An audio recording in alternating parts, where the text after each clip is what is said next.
जय जय श्री राधे। आइए सुनते हैं श्री कृष्ण की दहाय मुखरा के भाव। हमारी व्रजरानी ने 8वें महीने में कुमार पाया है। सब कहते हैं कि मैं बहुत बोलती हूँ, किंतु बोलूंगी नहीं। मैं बूढ़ी हो गई। पता नहीं कितने शिशु मेरे इन हाथों से उत्पन्न कराए गए, पर यह जो व्रजराज का व्रज का हम सबका पुण्य एक साथ मिलकर मूर्ति बनकर आया है, ऐसा शिशु संसार ने कभी काहे को देखा होगा। मैं इस पर तभी से राई लवण उतारती थकी जाती हूँ। कभी ऐसा नहीं हुआ कि मुखरा प्रसूति कक्ष में असावधान हो जाए, और इस बार मुझे भी नींद आ गई। वैसे मैंने कोई प्रमाद नहीं किया था। विरज को युवराज मिलने वाला था और मैं प्रमाद करती। प्रसूति कक्ष मैंने पूर्णतः सजाया था। श्वेत पुष्पों से और विघ्न वारण के सब प्रयत्न किए थे। अखंड प्रदीप था। सरसप तेल का तिन्दुक काष्ठ की नित्य प्रज्वलित अग्नि में धूप दी गई थी, और ठीक स्थानों पर शस्त्र रखे थे मैंने। परिचर्या के उपयुक्त सामग्री औषधियां सब संग्रहित थीं। अर्धरात्रि के पश्चात ही तीव्र वर्षा होने लगी। मैं थकी थी, तनिक भित्ति से सिर टिकाकर बैठी और सो गई। मैं वृद्धा सो गई, इतनी सदा की सावधान और ठीक समय सो गई। यह सल्ले मैं कैसे निकाल दूं? मुझे कोई कुछ कहने वाला नहीं। व्रजराज भी मुझे मान देते हैं, किंतु मैं अपने इस अक्षम्य प्रमाद को भूल नहीं पाती हूँ। प्रहरी गोप सो गए, बड़ी बात नहीं थी, पर प्रसूता भी सो जाती है, यह मैंने कभी सुना भी नहीं था। और यहाँ यशोदा रानी ही सो गईं। बेचारी के लिए प्रथम अवसर था, और मैंने औषधियाँ भी ऐसी दी थीं कि पीड़ा न हो। सब सो गए सो ठीक, पर मुझे तो नहीं सोना था। जगाया मेरे इस जीवन प्राण नवजात ने ही। यह सहस्त्र सहस्त्र वर्ष जीता रहे और सदा सुखी रहे। यह आया और सब खर्राटे लेकर सो रहे थे। इतने दिनों की प्रतीक्षा, इतनी मनौतियाँ, इतनी प्राणों की पुकार, लेकिन यह आया तो कोई इसे देखने संभालने वाला तक नहीं था। वह व्रजराज कुमार अब सदा देखे संभालेगा सबको, और यही सब सोने वालों को जगाया करेगा। यह तो इसने जन्मते ही सूचित कर दिया है। किसी को यह पता नहीं कि यह रात्रि में उत्पन्न कब हुआ। जात कर्म के समय महर्षि ने मुझे बुलवाया तो लगा कि आज तो मैं क्षमा नहीं की जाऊंगी। महर्षि महान दया सागर हैं। मैं हाथ जोड़कर कांपती खड़ी हुई तो उन्होंने अभय दे दिया। मुखरा, आज तो आनंद का अवसर है। आज त्रिभुवन को अभय करने वाला आया है। तू भीत क्यों है? कठिनाई से मैं गिड़गिड़ाते हुए कह सकी, किसी प्रकार के मैं सो गई थी, सब सो गए थे। मेरी समझ में ही नहीं आता था कि लाल का जन्म लगन कैसे निश्चित होगा। तेरा अपराध नहीं है। महर्षि सर्वज्ञ हैं। उन्होंने नेत्र बंद किए और कहा, वह जो योग माया अनुजा बनकर आई और चली भी गई, उसकी शक्ति अपार है। उसकी लीला, उसने सभी की बाह्य चेतना प्रसुप्त कर दी, तो तू क्या करेगी? चिंता मत कर। मैं नहीं जानती कि यह योग माया कौन है। वह कब कहाँ से आई और किधर चली गई, पता नहीं उसने क्या किया होगा। मैं तुरंत दौड़ गई थी प्रसूति कक्ष, सावधानी से देखने कि वह वहाँ कुछ अस्त व्यस्त न कर गई हो। हमारी साक्षात योग माया भगवती पूर्णमासी तो पीछे हम सबके सावधान होने पर पधारी थीं, और अभी यहीं थीं। इसका लग्न कैसे निश्चित होगा? मैंने हाथ जोड़े जोड़े हिचकते हुए कहा था, प्रसूति गृह देखकर शीघ्रता पूर्वक आते ही निश्चय हो जाएगा। महर्षि ने आश्वासन दिया। तू सचेत कैसे हुई? मैं कहाँ सचेत हुई? सच सच कहा मैंने। सबको तो इस लाल ने सचेत किया। यह रो रो कर प्रसूति कक्ष गुंजित न कर देता तो वहाँ तो सभी सो रही थीं। सभी सो रहे हैं मुखरा। महर्षि कभी कभी ऐसी बात कहने लगते हैं कि उसका अर्थ कोई बड़ा विद्वान ही समझ पाता होगा। अब वहाँ तो सब जाग रहे थे, और वे कहने लगे, अनादिकाल से माया के अंक में सब सो रहे हैं। योग माया तो कदाचित कभी इनके स्वजनों को सुलाती हैं, लेकिन जगाने वाले यही हैं। ये कृपा करें तो जीव जागे, और ये कर्णाधाम इनका अभिन्न सखा जीव इन्हें न देखकर सोता है तो ये आनंद घन भी रोने लगते हैं। यह रो रो कर सबको उठा रहा था, किंतु मैंने इसे अभी मात्र स्तन दिया नहीं है। जात कर्म से पूर्व तो इस सुकुमार को दुग्धपान नहीं कराया जाना चाहिए। अब यह रो धोकर स्वयं सोने लगा है, लेकिन इसका लग्न? मुझे लग्न श्रवण की त्वरा थी।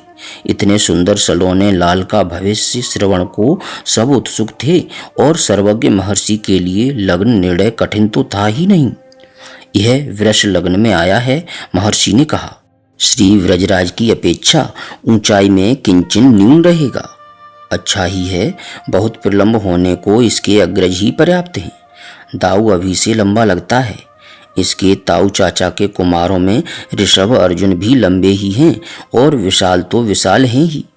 यह कुछ ठिकना रहे, इसमें तो कोई दोष नहीं।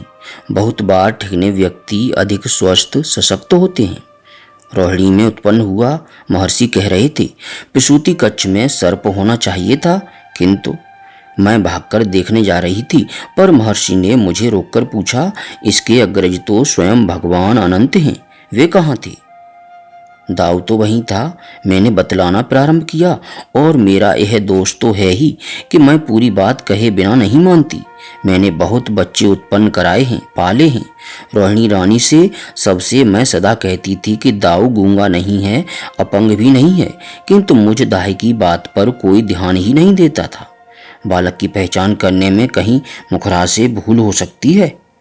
कल पता नहीं कब दाऊ उठा और अपने पलने से उतरकर प्रसूति कक्ष में आ गया। रोहिणी रानी तो व्यस्त थीं। इस बच्चे की ओर तो तब सबका ध्यान गया जब यह अपने नवप्रसूत अनुज के समीप सैया को पकड़कर खड़ा हो गया और हंसने लगा। यह उसे देखता था और सिर हिला हिलाकर हंसता था। इतना हंसता रहा जैसे पूरे वर्ष की रोकी सब हंसी अभी पूरी कर लेगा। यह तो अपने दाहिने हाथ की तर्जनी से धीरे से छूता था शिशु को और कहता था, उठ, फिर हंसने लगता था। अब यह अपने नवजात अनुज का साथ ही नहीं छोड़ना चाहता। इसके हंसने बोलने स्वयं उठकर चलने से तो सबका आनंद संतगुणित हो गया है। तभी तो व्रजराज ने जब जाकर कहा, भाभी आज तो यह उदासीनता का वेश बदल डालो, तो एक बार भी रोहिणी रानी ने अस्वीकार नहीं किया। उन्होंने सर्वाभरण सजा लिए अपने स्वर्ण गौर सुंदर अंगों में, और ऐसी साड़ी धारण की है जैसे वे नववधू हो गई हैं। आज के महोत्सव की व्यवस्था भी तो उन्हीं को करनी है। मैं पता नहीं कितना बता देना चाहती थी, किंतु महर्षि ने संकेत से रोककर सुनाया। इसके बुध, शनि, मंगल, चंद्र और गुरु, ये 5 ग्रह उच्च के हैं। शुक्र स्वग्रही है और शनि के साथ शत्रु भवन में बैठा है। शत्रुओं का संहारक होगा यह। तृतीय में राहु सर्व विघ्न वारक होता ही है, और नवम का केतु मोक्ष तो इसके स्मरण से प्राणियों को प्राप्त होगा। यह सौंदर्य का, श्री का, श्रेयस का अनंत धाम अपने सुहृदों का सब प्रकार कल्याण करेगा। सूर्य स्वग्रही है सुख भवन में। इतना तो मैं भी जानती थी, अंततः मैं भी धात्री हूँ। शिशुओं के ग्रह भले मैं न जानूं, उनके अंग लक्षण तो जानती ही हूँ। इस लाल के ये कमल लोचन, यह इसकी बंक भौहें, और इसके बच्च पर जो स्वर्णिम रोमावली की भ्रमरी है वह मैंने देख ली है। यह बहुत सुकुमार है। सभी नवजात शिशु सुकुमार होते हैं, वैसा नहीं।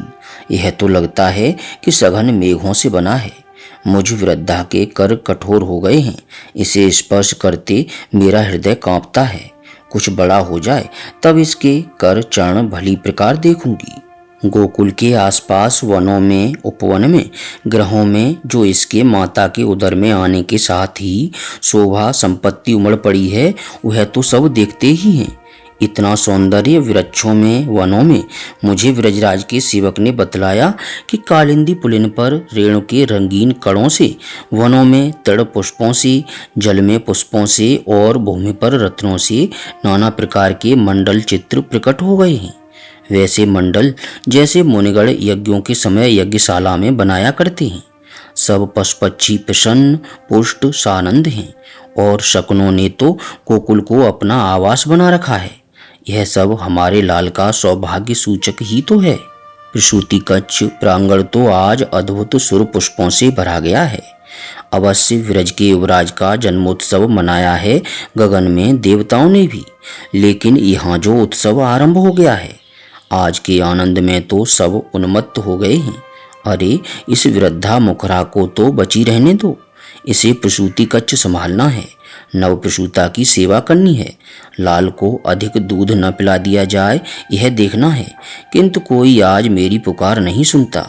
मैं भी तो पगली हो गई हूँ, मुझसे भी तो प्रसूति कक्ष में बैठा नहीं जाता। व्रजेश नाच रहे हैं, उपनंद तक नाच रहे हैं, तो सब मुखरा को नचाना चाहते हैं, इसमें क्या अनुचित है। यशोदा के अंक में लाल आया, मुखरा का ही तो लाल है, वह अपनी सिद्धात्री को भी तो माँ कहेगा। मुखरा आज नहीं नाचेगी तो कब नाचेगी। यह नवनीत दूध दधे हरिद्रा मिला तेल, यह परस्पर निक्षेप, यह प्रेम मग्न उन्मद नृत्य एवं हास्य, यह गोपों का और वृद्धों का भी कूदना। मुखरा ही तो है जो गोपों के, व्रजराज और उनके अग्रजों के श्मश्रु कपोल भी नवनीत लिप्त कर सकती है, और गोपियों को, वृद्धाओं को, बधूटियों को भी कर पकड़ कर थिरका सकती है। लेकिन यह क्या है, मुखरा को यह सब अपार उपहार क्यों। मुखरा ने तो लाल पाया है, यह धात्री आज लुटाने वाली देने वाली है। मेरे लाल की नौछावर लो, सब लूटो जी भर कर। इसमें भी कोई मेरी नहीं सुनता तो मैं कैसे मान लूं। व्रजराज लुटा रहे हैं, रत्न कोष गायें वृषभ वस्त्र लुटा रहे हैं। ऋषियों को, मुनियों को, ब्राह्मणों को उन्होंने मनोहारे करके दिया है, और सूत मागध बंदी भिक्षुकों का घर ही नहीं मन भर दिया है। आज वे गोपों को, गोपियों को हाथ जोड़कर पैर पकड़कर मना मनाकर वस्त्र आभरण दे रहे हैं। यह उचित ही है। रोहिणी रानी तो महारानी हैं, ये आज सबका सत्कार करने में लगी हैं और इन्हें कम देना आता ही नहीं है। इनके हाथों में लक्ष्मी का निवास है, ये जिसे स्पर्श कर दें, जिसे दे दें, उसका अभाव पूरे जीवन के लिए मिट गया।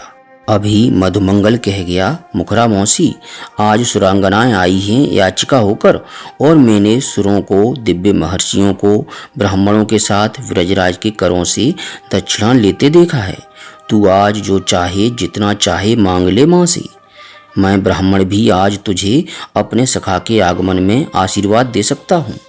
मैंने आज झिड़क दिया इस अत्यंत चपल को, आज ही झिड़का मैंने। चल, आशीर्वाद देने आया मुझे, मेरे लाल को आशीर्वाद दे और मांग ले तुझे जो दक्षिणा लेनी हो।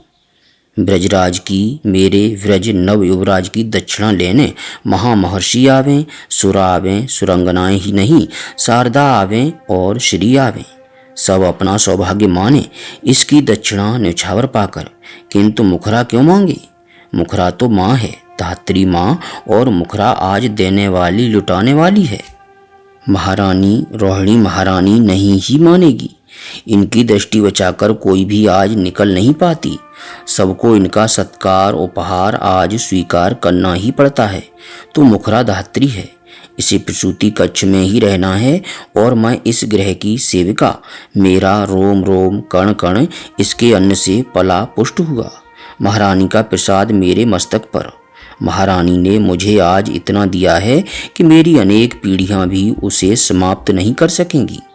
मेरा यह लाल सकुशल रहे, विरज इसकी छाया में फले फूले। मुखरा ने आज क्या नहीं पाया इसे पाकर। यह आया, अब और पाना क्या शेष रह गया। लेकिन यह जात कर्म में ही बहुत श्रांत हो गया है, सोने लगा है, और मुझे सावधान रहना है कि प्रसूति कक्ष के समीप अधिक शब्द न हो। प्यारे प्रभु प्रेमियों, इस वीडियो को अधिक से अधिक लाइक और शेयर अवश्य करें। अब किसी प्रकार की त्रुटि के लिए क्षमा चाहते हुए विनती है कि प्रेम भक्ति पूर्वक बोलिए राधे कृष्ण कृष्ण कृष्ण राधे राधे, राधे श्याम श्याम श्याम राधे राधे।